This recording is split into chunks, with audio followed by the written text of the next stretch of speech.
League വീടുണ്ടാക്കി തന്നിട്ട് നിങ്ങളതിൽ താമസിക്കുന്നു എനിക്ക് തോന്നുന്നില്ല. ഈ ആളുകളോട് എനിക്ക് പറയാനുള്ളത് ഒന്നാണ്, നിങ്ങൾ വഞ്ചിക്കപ്പെട്ടിരിക്കുകയാണ്. നിങ്ങൾ ആ 15 ലക്ഷം തിരിച്ചു വാങ്ങി സർക്കാരിന്റെ പദ്ധതിയിൽ ചേരുകയാണ് നിങ്ങളെ സംബന്ധിച്ചിടത്തോളം സുരക്ഷിതം. ലീഗ് വീടുണ്ടാക്കി തന്നിട്ട് നിങ്ങളതിൽ താമസിക്കുന്നു എനിക്ക് തോന്നുന്നില്ല.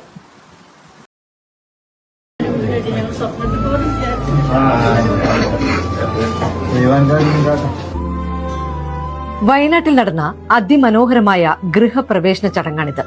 ഒന്നും രണ്ടുമല്ല, 51 വീടുകൾ.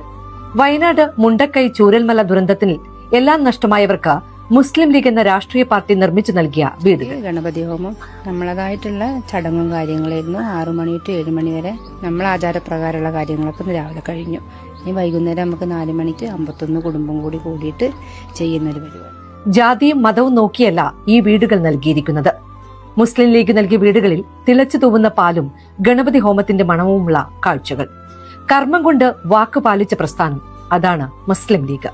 105 വീടുകളാണ് ലീഗ് പ്രഖ്യാപിച്ചത്. അതിൽ 51 മുഴുവൻ ഫേർണിഷ് ചെയ്ത് 1 മാസത്തേക്കുള്ള ഭക്ഷണ കിറ്റടക്കം നൽകിയാണ് ലീഗ് മടങ്ങുന്നത്.